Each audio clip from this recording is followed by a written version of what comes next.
Mulai berani nih, DC Kredit Pintar mulai bisa mengancam nasabah atau membawa nasabah yang gagal bayar ke jalur hukum. Entah itu disomasi, digugat secara perdata di pengadilan negeri. Nah, apakah ini akan menimpa kepada semua nasabah yang gagal bayar di Kredit Pintar?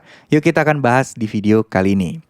Assalamualaikum warahmatullahi wabarakatuh. Semoga teman-teman di luar sana sehat-sehat selalu, dan terutama buat yang saat ini mungkin sedang cemas, sedang panik, dan juga mungkin sedang galau karena mungkin mendapatkan ancaman dari DC Kredit Pintar. Ya, yang mengaku DC Kredit Pintar tentunya. Karena kita memang tidak bisa membuktikan bahwa dia real dari Kredit Pintar atau bukan. Ya, karena mereka kadang menggunakan nomor telepon yang asing, terus kemudian karena juga ya tidak bisa dibuktikan bahwa itu memang beneran DC mereka. Ya makanya kita anggap aja, bilang aja diduga atau oknum aja lah ya. Nah, banyak yang melakukan ancaman-ancaman akan membawa ke ranah hukum, akan dituntut dan digugat secara perdata. Ini sih masih mending. Karena beberapa kasus juga banyak ya selain Kredit Pintar yang mengancam akan masuk ke pidana malah, dan itu tidak benar dan tidak akan mungkin kalian akan masuk ke pidana hanya karena teman-teman tidak bisa bayar hutang pinjolnya. Nah, ini penting.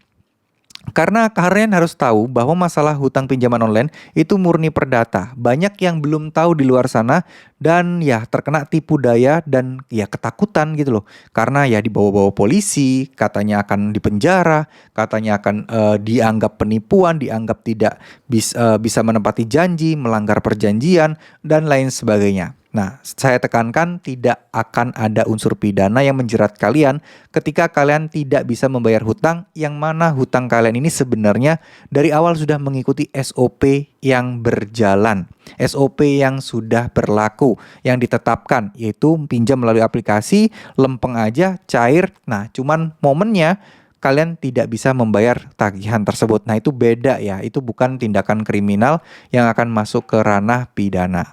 Nah, kalau berkaca dari pengalaman-pengalaman sebelumnya, jarang banget aplikasi pinjaman online itu yang benar-benar membawa ke ranah hukum atau menggugat secara perdata.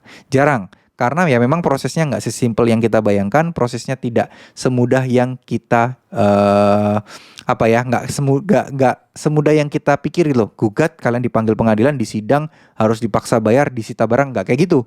Prosesnya akan sangat panjang. Jadi harapan saya teman-teman jangan terlalu percaya terkait masalah-masalah seperti itu. Ini udah sebenarnya ancaman-ancaman dari dulu banget. Somasi lah, apalah, itu udah dari dulu banget. Ya, nggak cuman Kredit Pintar aja. Intinya, kalau misalnya kalian ditantangin dalam tanda kutip akan dibawa ke sidang perdata, silahkan kalian tantangin balik. Oke, saya akan tunggu, saya akan hadapi, saya akan jelaskan di persidangan. Udah gitu aja. Paling juga DC-nya akan menghilang dengan sendirinya. Jadi nggak perlu dianggap terlalu pusing-pusing ya untuk soal kayak gini. Karena masalah pinjol sekali lagi perdata, bukan pidana. Dan itu pun sangat kecil sekali kemungkinan mereka akan membawa ke jalur perdata atau sampai ke pengadilan.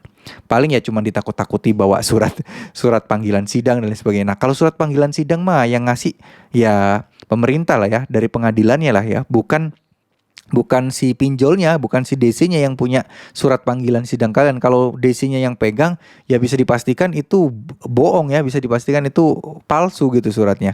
Cuman ya banyak orang-orang yang tertipu dan terperdaya terhadap hal tersebut. Ya, tetap semangat, jangan takut buat teman-teman semua, semoga sehat-sehat selalu. Tetap semangat ya. Kalian pokoknya berdoa aja terus, pasrahkan apapun yang terjadi, fokuskan di nyari kerja, fokuskan di nyari penghasilan tambahan. Jangan fokus mikirin ancaman-ancaman DC pinjol yang belum tentu kejadian. Ya, jangan berpikiran negatif terus, karena dari kalian memikirkan negatif tersebut, kalian sendiri nanti akan rugi karena kalian tidak akan bisa hidup dengan tenang. Ya, intinya pinjol tidak bahaya, insya Allah pinjol apapun pasti aman. Semoga teman-teman bisa segera melaluinya. Amin amin ya robbal alamin. Terima kasih. Wassalamualaikum warahmatullahi wabarakatuh.